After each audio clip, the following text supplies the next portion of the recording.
샬롬 유선생의 구속사 천국열차 유도선 목사님의 신구약 성경 파노라마를 낭독하는 시간입니다. 지금은 고린도 후서 파노라마 5장입니다. 대신하여 죽으심을 대신하여 전함. 요절은 20절. 이러므로 우리가 그리스도를 대신하여 사신이 되어 하나님이 우리로 너희를 권면하시는 것 같이 그리스도를 대신하여 간구하노니 너희는 하나님과 화목하라.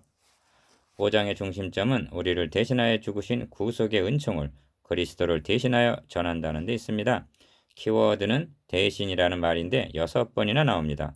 그 중에서 4번은 주님이 우리를 대신하여 죽으셨다는 데 사용되었고 2번은 새 언약의 일꾼이 된 우리들이 그리스도를 대신하여 증인이 되어야 한다는 데 사용되고 있습니다. 핵심은 너희는 하나님과 화목하라는 말씀입니다. 20절 하반절 화목하라는 말씀 속에는 하나님과의 화목, 성도 상호간의 화목, 바울과의 화목이 포함되어 있는 것입니다.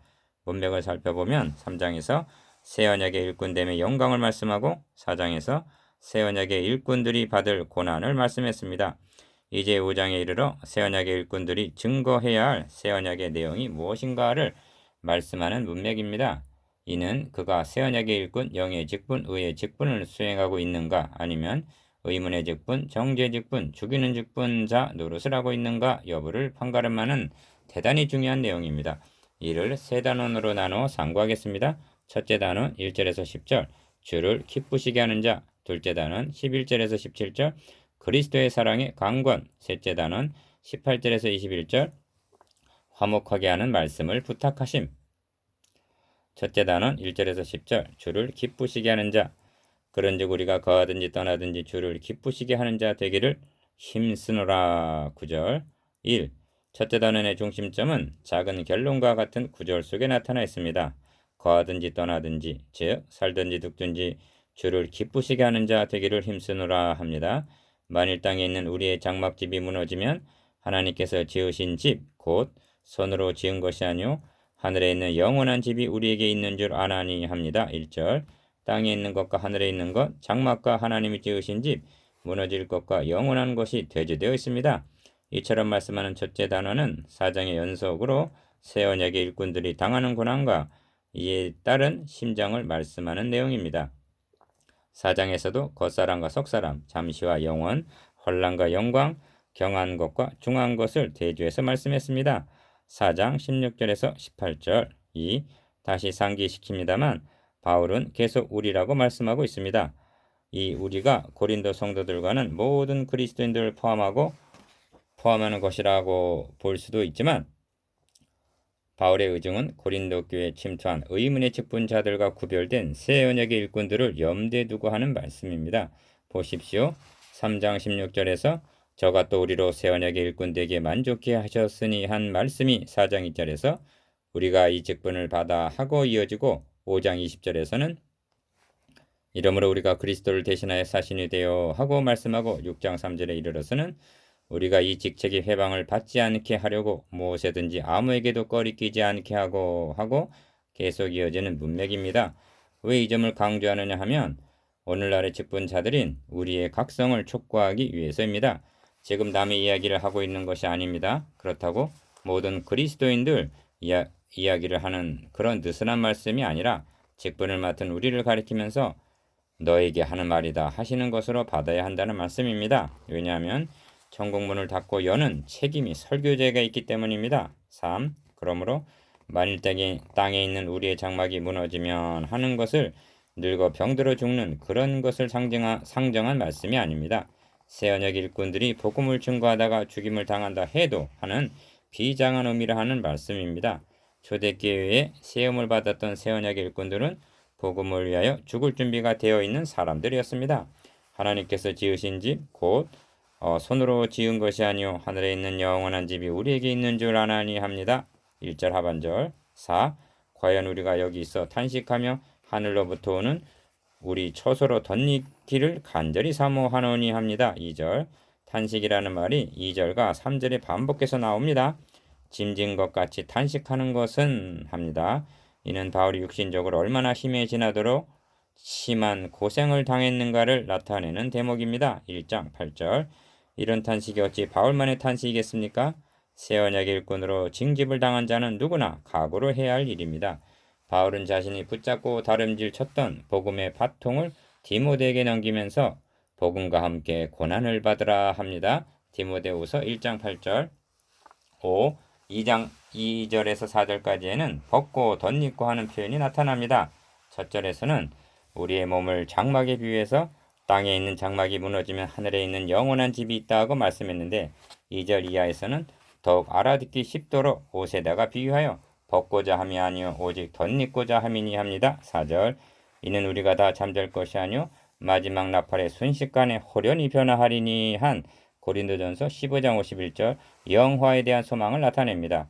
영화를 옷을 들어 설명한 것은 저희 앞에서 변형되사 그 얼굴이 해같이 빛나며 옷이 빛과 같이 휘어졌더라 한 마태복음 17장 2절 변화 산상의 주님을 연상하게 합니다.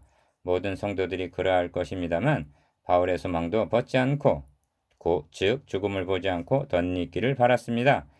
이는 속히 주님이 오시기를 바란다는 뜻입니다. 이 영화의 날은 죽을 것이 생명에게 삼킨 바 되는 사절 하반절 즉 사망을 영원히 멸하시는 날입니다. 6. 곧 이것을 우리에게 이루시게 하시고 보증으로 성령을 우리에게 주신 이는 하나님이시니라 합니다. 5절 1장 22절에서도 저가 또한 우리에게 인치시고 보증으로 성령을 우리 마음에 주셨느니라 말씀했는데 이는 성령으로 거듭남을 가리킵니다. 중생과 영화는 불가분의 관계입니다. 이를 분명히 깨닫기 위해서는 로마서 8장 17절로 가 보아야만 합니다. 예수를 죽은 자 가운데서 살리신 이의 영이 너희 안에 거하시면 그리스도 예수를 죽은 자 가운데서 살리신 이가 너희 안에 거하시는 그의 영으로 말미암아 너희 죽을 몸도 살리시리라 합니다. 여기 반복적으로 강조하고 있는 말씀이 있는데 그것은 예수를 죽은 자 가운데서 살리신 이의 영이라는 말씀입니다. 이는 하나님의 영, 곧 성령을 가리킵니다. 그렇다면 하나님의 영 또는 성령이라 하지 않고 예수를 죽은 자 가운데서 살리신 이의 영이라고 풀어서 말씀하는 의도가 무엇인가? 예수를 죽은 자 가운데서 살리신 이의 영을 가진 자만이 그 날에 주님의 부활하신 몸과 같이 영화될 것을 드러내기 위해서입니다. 모든 사람이 다 영화될 수 있는 것은 아닙니다. 성령께서 인을 쳐서 보증해 준 사람만이 참여하게 된다는 말씀입니다. 7. 그러므로 누구든지 그리스도의 영이 없으면 그리스도의 사람이 아니라 하는 것입니다. 로마서 8장 9절 그런 사람은 교인의 수에는 들 수 있어도 주님이 오시는 날 호련히 변화할 때 영화에 참여할 수는 없는 것입니다. 영화될 수가 없다면 어떻게 되는가? 벗은 자들 3절 즉 벌거벗은 것과 같아서 주님 앞에 설 수가 없다는 것입니다.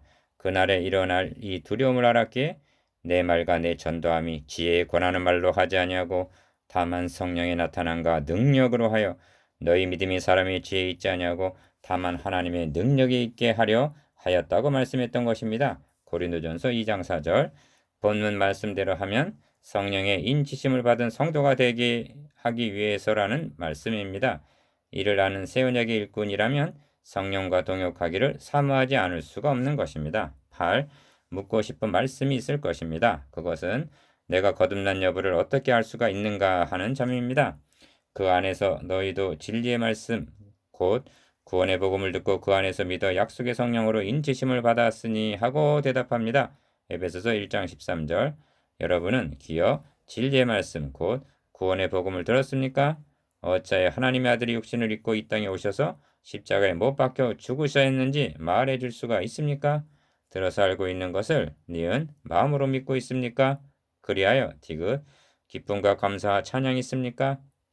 그렇다면 여러분은 성령이 친히 우리 영으로 더불어 우리가 하나님의 자녀인 것을 증거하시나니 한 로마서 8장 16절 성령으로 인치심을 받은 것입니다. 확신하는데 거하시기를 바랍니다. 영화를 보증해 주는 성령 1. 우리가 담대하여 원하는 바는 차라리 몸을 떠나 주와 함께 거하는 그것이라 합니다. 8절 이는 벗고자 함이 아니라 덧입고자 함이라는 단계에서 전진을 한 것입니다. 차라리 속히 주님께 가기를 바란다는 뜻입니다. 왜냐하면 몸에 거할 때는 주와 따로 거하는 줄 아노니 하고 6절 다시 집의 비유를 들어 설명합니다.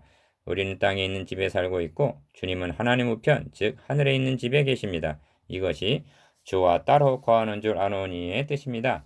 물론 주님은 그리스도인들 속에 내주하고 계십니다. 여기서 말씀하는 것은 초월하신 주님, 즉 주님을 친히 뵙기를 바란다는 말씀입니다. 바울이 이처럼 원하는 바는 속히 병들어 죽기를 바란다는 뜻은 아닐 것입니다. 하루속히 순교를 당하기를 바란다는 의미가 아니겠는가? 2. 바울은 옥중 서신인 빌립보서에서 내가 그 둘 사이에 끼었으니 합니다. 자기를 위해서는 속히 순교당하여 주님께 가는 것이 더욱 좋으나 그러나 내가 육신에 거하는 것이 너희를 위하여 더 유익하리라 하는 빌립보서 1장 23절 24절 두 사이에 끼었다는 것입니다. 지금 바울 개인의 이야기를 하고 있는 것이 아닙니다. 새 언약의 일꾼들은 이러한 믿음, 이러한 소망, 이러한 순교 정신이 있는 사람들이라는 말씀을 하고 있는 것입니다.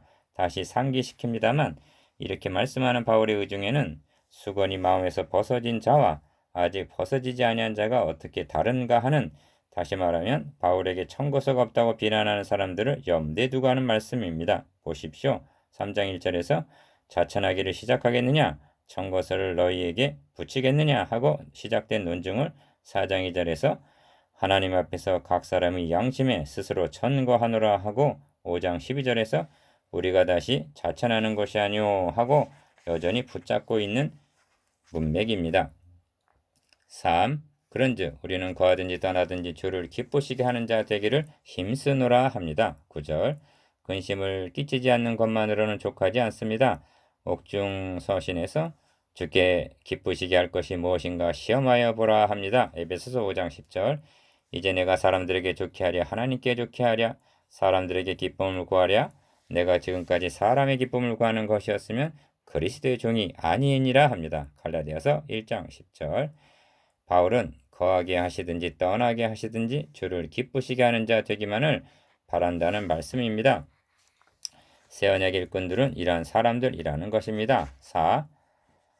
이는 우리가 다 반드시 그리스도의 심판대 앞에 드러나 각각 선악간에 그 몸으로 행한 것을 따라 받으려 함이라 합니다. 10절 심판대 앞에 서게 될 것을 생각한다면 그리고 진정 믿는다면 거하든지 떠나든지 주를 기쁘시게 하는 자 되기를 힘쓰지 않을 수가 없다는 뜻입니다. 9절 바울은 전서에서도 그 날이 공력을 밝히리니 이는 불로 나타내고 그 불이 각 사람의 공력이 어떠한 것을 시험할 것임이니라 말씀했습니다. 고린도전서 3장 13절 그 날에 많은 사람이 나더러 이르되 주여 주여 우리가 주의 이름으로 선지자 노릇하며 주의 이름으로 귀신을 쫓아내며 주의 이름으로 많은 권능을 행치 아니하였나이까 하리니 그때 내가 저에게 밝히 말하되 내가 너희를 도무지 알지 못하니 불법을 행하는 자들아 내게서 떠나가라 하리라. 마태복음 7장 22절에서 23절 이렇게 말씀하신 이분이 다시 오십니다. 그리스도의 심판대 앞에 드러나 평생에 행한 공력이 평가를 받게 될 것입니다. 둘째 단원 11절에서 17절 그리스도의 사랑의 강권 그리스도의 사랑이 우리를 강권하시는도다. 우리가 생각건대 한 사람이 모든 사람을 대신하여 죽었은즉 모든 사람이 죽은 것이라. 14절 2. 둘째 단원의 중심점은 새 언약의 일꾼들이 어떤 힘에 이끌려 이런 길을 가게 되는가를 말씀함에 있습니다. 그 대답은 그리스도의 사랑이 우리를 강권하시는도다 합니다. 그런데 바울은 기억 우리가 주의 두려우심을 알므로 사람을 권하노니 하고 11절 상반절 주의 두려우심을 먼저 언급합니다. 이는 앞절에 그리스도의 심판대와 결부가 되는 말씀입니다. 그렇다면 바울은 주의 두려우심을 알므로 누구에게 무엇을 권면하고 있는가? 니은 우리가 하나님 앞에 알리워졌고 또 너희의 영심에도 알리워졌기를 바라노라 합니다. 11절 하반절 알리워졌고라는 말은 10절의 심판대 앞에 드러나라는 말과 같은 단어입니다. 바울은 자신의 진심이 하나님 앞에는 물론 고린도 성도들의 마음에도 분명하게 드러나 알려지기를 바란다는 것입니다. 그런데 이 말씀을 주의 두려우심을 알므로와 결부시켜 말씀하고 있다는 데서 그 진실성을 느끼게 합니다. 이런 뜻입니다. 바울이 기대하는 바는 주 예수의 날에 너희가 우리의 자랑이 되는 것이라고 말씀했는데 1장 14절 자신의 기대와는 정반대로 심판대 앞에 서서 벌을 받게 되지는 않을까 이를 두려워하고 있다는 것입니다. 무슨 벌인가? 주님께서 친히 불러 세우신 새 언약의 일꾼 바울을 배척한다는 것은 그가 증거한 그리스도 영광의 복음을 배척하는 것과 같기 때문입니다. 이렇게 말씀하는 바울은 자신이 주님으로부터 사울아 사울아 어찌하여 나를 비박하느냐 하고 책망받은 것을 상기했을 것입니다. 3. 우리가 다시 너에게 자천하는 것이 아니요 합니다. 12절 상반절. 바울을 괴롭히고 있는 이 자천이라는 말이 어디서부터 이어져 내려오고 있는가? 3장 1절에서 우리가 다시 자천하기를 시작하겠느냐 한 데서부터입니다. 본수를 상고할 때 이 갈등을 놓치지를 말아야만 합니다. 어떤 사람들이 고린도에 이르러 바울은 청고서가 없는 자칭 사도라고 비난을 했고 고린도 성도들도 이에 동조를 했던 것입니다. 누가 그랬는가? 오늘까지도 수건이 마음에서 벗어지지 아니한 자들입니다. 그러므로 이 문단의 바탕에는 수건이 마음에서 벗어지지 아니한 자와 벗어진 새 언약의 일꾼들이 어떻게 다른가 하는 차별화가 계속적으로 깔려 있는 것입니다. 이를 놓치게 되면 본세 생명력을 상실하게 됩니다. 4. 오직 우리를 인하여 자랑할 기회를 너에게 주어 합니다. 12절 중반절. 여기 기억, 자랑이란 말이 등장하는데 본서에는 두 방면의 자랑이 부딪히고 있습니다. 새 언약의 일꾼들은 육체의 지혜를 자랑하지 아니하고 하나님의 은혜를 자랑하고 있는 반면 1장 12절 저들은 육체의 지혜와 외모로 자랑하고 있었던 것입니다. 12절. 그래서 바울은 고린도 성도들에게 너희도 자랑하라 하고 말하고 있는 셈입니다. 이것이 자랑할 기회를 너희에게 주어란 뜻입니다. 무엇을 자랑하란 말인가? 고린도 성도들은 지금 바울을 부끄러워하고 있는 것입니다. 그들을 향해 지금까지 말한 것이 내가 자천하는 변명인 줄 아느냐? 아니다. 그리스도의 영광의 복음과 이 복음을 전해주는 새 언약의 일꾼을 너희가 가졌다는 것이 얼마나 큰 자랑인지 이를 당당히 자랑하게 하기 위해서다. 누구에게 말입니까? 마음으로 하지 않고 외모로 자랑하는 자들을 대하여 12절 하반절 대하게 하려 함이라는 뜻은 당당히 맞서라는 말씀입니다. 외모로 자랑하는 자들 1. 우리가 만일 미쳤어도 하나님을 위한 것이요 만일 정신이 온전하여도 너희를 위한 것이니 합니다. 13절 여기 미쳤다는 말이 나오는데 혹시 저들은 바울이 내가 사도다 하고 주장하는 것을 미쳤다 하는 것은 아닐까요? 아니면 다른 사람들이 자신을 바라볼 때 미쳤다 할 것이라는 생각이 들었을는지도 모릅니다. 우리도 예수에 미친 사람이라는 말을 듣기도 합니다. 그러나 바울은 담대히 말합니다. 만일 미쳤어도 하나님을 위한 것이요 만일 정신이 온전하여도 너희를 위한 것이니 합니다. 바울의 표현을 바꾸어서 내가 미쳤어도 너희를 위한 것이라 한다면 어떻게 되겠는가? 그것은 안 될 말입니다. 우리는 복음을 위해서 미쳐하고 성도들을 위해서는 정신이 온전해야 하는 것입니다. 바울은 베스도 총독으로부터 바울아 너가 미쳤도다 하는 말을 들은 사람입니다. 그때 바울은 미친 것이 아니오 참되고 정신 차린 말을 하나이다 하고 대답했습니다.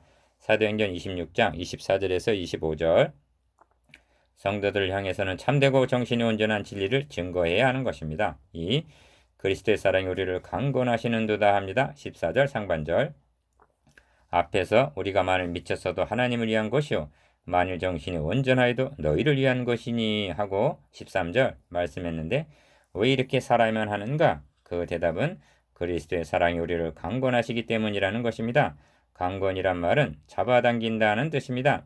육신의 소욕대로 살고 싶어도 그리스도의 사랑이 잡아당겨서 자기 마음대로 할 수가 없다는 것입니다. 그러면 그리스도의 어떤 사랑이 강권하신단 말인가? 3. 우리가 생각건대 한 사람이 모든 사람을 대신하여 죽었은즉 모든 사람이 죽은 것이라 하고 설명을 해줍니다. 14절 하반절 바울을 잡아당긴 그리스도의 사랑은 그리스도께서 나를 위하여 대신 죽으셨다는 죽으심을 통해서 나타난 사랑이라고 말씀합니다. 이 말씀은 오늘의 설교를 근본적으로 재검토하게 만듭니다. 현대 목회자들은 이 말씀을 깊이 생각해야 할 것입니다. 왜냐하면 오늘날은 성도들을 강건케 하는, 이끄게 하는 동기의 원천을 그리스도의 사랑, 즉 복음에 두고 있는 것이 아니라 교훈이나 축복으로 이끌려는 경향이 있기 때문입니다. 열심히 헌신 봉사하는 성도에게 이처럼 하지 않을 수 없는 것이 그리스도의 사랑의 강권으로 말미암은 것인지 묻고 싶습니다. 이 사랑의 강권을 로마서에서는 내가 빚진 자라 말씀했고 로마서 1장 14절 고린도전서에서는 내가 복음을 전할지라도 자랑할 것이 없으면 내가 부득불할 일임이라 하고 말씀합니다. 고린도전서 9장 16절 새 언약의 일꾼들은 그리스도의 사랑의 줄에 매인받은 자들이며 이 사랑을 전해주어서 사랑의 종 노릇하는 제자들을 확장해 나가라는 사명을 맡은 자입니다. 4. 다시 주의를 환기시킵니다. 병을 고쳐주신 사랑이 아닙니다. 오병이의 사랑이 아닙니다. 나사로를 살려주신 사랑이 아닙니다. 대신 죽어주신 사랑입니다. 이 사랑에 대한 설명이 로마서 5장에 기록되어 있습니다. 6절, 8절, 10절을 주목해 보십시오. 죽으셨다고 반복해서 말씀합니다. 누가 죽으셨다는 것인가? 그리스도께서 6절, 그리스도께서 8절, 그 아들의 죽으심으로 라고 말씀합니다. 10절. 그렇다면 하나님의 아들 그리스도께서 누구를 위하여 죽으셨단 말씀인가? 경건치 아니한 자를 위하여 6절, 죄인을 위하여 8절, 원수를 위하여 10절 죽으셨다고 말씀합니다. 어찌하여 10절에서는 그리스도라는 호칭이 그 아들의 죽으심으로 바뀌었는지 아십니까? 원수 되었을 때 한 원수라는 말 때문입니다. 사람 중에서도 원수를 위하여 자기 아들을 대신 죽음에 내어줄 자가 없을 것입니다. 그런데 창조주 하나님께서 원수를 위하여 자기 아들을 화목제물로 내어주셨다는 것입니다. 바울을 강권하는 사랑은 이 사랑이었던 것입니다. 5. 우리가 아직 죄인 되었을 때 그리스도께서 우리를 위하여 죽으심으로 하나님께서 우리에게 대한 자기의 사랑을 확증하셨느니라 합니다. 로마서 5장 8절. 확증이란 확실하게 증명하여 보여주었다는 뜻입니다. 하나님께서 우리들을 얼마나 어디까지 어떻게 사랑하셨는지를 그리스도의 십자가 사건을 통해서 확증하여 주셨다는 것입니다. 이 이상 보여줄 남겨놓은 사랑이란 없습니다. 이를 믿지 못한다면 그에게는 심판이 있을 뿐입니다. 하나님은 우리를 말로만 사랑하신 것이 아닙니다. 하나님의 사랑이 우리에게 이렇게 나타난 바 되었으니 하나님이 자기의 독생자를 세상에 보내심은 저로 말미암아 우리를 살리려 하심이니라. 요한일서 4장 9절. 하나님은 이 사랑의 줄로 바울을 잡아당기셨던 것입니다. 마음에 부음받은 하나님의 사랑. 1. 여러분 이 말씀을 이해하셨습니까? 그리고 진정 믿으십니까? 그렇다면 로마서 5장 5절을 보십시오. 우리에게 주신 성령으로 말미암아 하나님의 사랑이 우리 마음에 부은 바 되미니 합니다. 무슨 뜻인가? 이 복음을 듣고 믿음으로 받아들인 사람에게는 우리가 지금까지 상고한 하나님의 사랑을 성령께서 운반하여 그 마음에 부어 주셨다는 것입니다. 바울을 잡아당긴 사랑은 허공을 떠도는 사랑이 아니라 성령님께서 바울의 마음속에 부어주신 사랑의 강건이었던 것입니다. 마틴은 이렇게 찬양합니다. 내게 성령 임하고 그 크신 사랑 나의 맘에 가득 채우며 모든 공포 내게서 물리치시니 내 안은 내만 항상 주 안에 있도다. 나의 모든 것 편하고 그 피로 구속받았네. 하나님은 나의 구원 되시오니 내게 정죄함 없겠네.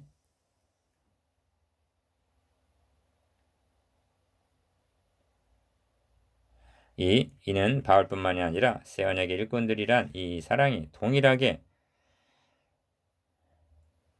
마음에 부어져서 그리스도의 사랑의 강건함을 받는 사람들이라는 말씀입니다. 그래서 나라고 하지 않고 우리를 강건하시는도다 하고 말씀하는 것입니다. 이 말씀은 즉각적으로 우리의 신앙을 검증하게 합니다. 과연 오늘날의 새 언약의 일꾼들 마음에도 그리스도의 사랑이 부은 바가 된 것인가? 그것을 알 수 있는 방법은 간단합니다. 우리가 미쳤어도 하나님을 위한 것이요 한대로 복음에 미쳤는가? 강단에서 그리스도의 영광의 복음이 선포되고 있느냐 여부를 보면 됩니다. 다시 말하면 내게는 우리 주 예수 그리스도의 십자가 외에 결코 자랑할 것이 없다고 말하는가? 아니면 외모로 자랑하는 자인가에 달려있다는 말씀입니다. 12절 3. 그렇다면 주님의 죽으심이 우리에게 무엇을 가능케 하였는가? 그것은 지옥을 면하게 해주고 사탄의 노예에서 해방만 시켜주신 것이 아닙니다. 하나님의 자녀로 호적 생명책에 올려주셨습니다.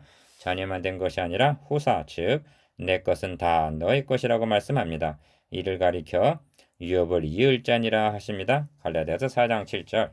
그리하여 우리의 낮은 몸이 주님의 영광의 몸과 같이 영화되어서 영원토록 영광 천국에 참여케 해주셨습니다.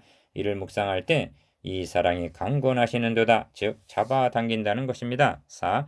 저가 모든 사람을 대신하여 죽으심은 산자들로 하여금 다시는 저희 자신을 위하여 살지 않고 오직 저희를 대신하여 죽었다가 다시 사신 자를 위하여 살게 하려 함이니라 합니다. 15절. 여러분의 고백도 이러합니까? 이 점을 로마서에서는 우리 중에 누구든지 자기를 위하여 사는 자가 없고 자기를 위하여 죽는 자도 없도다. 우리가 살아도 주를 위하여 살고 죽어도 주를 위하여 죽나니 그러므로 사나 죽으나 우리가 주의 것이로라 합니다. 로마서 14장 7절에서 8절. 우리 중에는 뭐뭐 없다는 말씀을 주목하시기를 바랍니다. 자기를 위해서 살고 자기를 위해서 죽는 사람이 우리 중에는 없다는 것입니다. 만일 있다면 그는 그리스도인이 아니거나 아주 어린아이라는 것이 됩니다. 우리 중에 이런 사람은 없다. 1. 그러므로 우리가 이제부터는 아무 사람도 육체대로 알지 아니하노니 합니다. 16절 상반절. 이를 현대인의 성경은 세상적인 관점이라고 번역하고 있는데 고린도 성도들은 가슴이 뜨끔했을 것입니다. 왜냐하면 그들은 바울, 아볼로, 게바 등을 세상적인 관점으로 판단하고 평가하여 분열했기 때문입니다. 고린도전서 1장 12절. 그리스도도 육체대로 알았으나 이제부터는 이같이 알지 아니하노라 합니다. 16절 하반절. 모든 것은 그리스도를 아는 정도의 차이라고 말할 수가 있습니다. 너희는 나를 누구라 하느냐 하시는 주님의 누구 되심과 십자가상에서 다 이루었다 하신 죽으심으로 이루어 주신 복음, 즉 지식에 넘치는 그리스도의 사랑을 알아 그 넓이와 길이와 높이와 깊이가 어떠함을 깨달아 하나님의 모든 충만하신 것으로 충만케 하심을 받은 에베소서 3장 18절에서 19절 정도의 차이라 할 수가 있습니다. 우리가 그리스도도 육체대로 알았으나 하는 바울의 의중에는 이제까지 수건이 마음을 덮고 있어서 그리스도를 육체대로 알고 있는 의문의 직분자들을 생각했을 것입니다. 그렇습니다. 현대교회 신학자 목회자 중에도 그리스도를 육체대로 알고 이러쿵저러쿵 하는 자들은 있는 것입니다. 이 16절 속에는 이제부터라는 말이 두 번 나옵니다. 이제가 언제부터인가?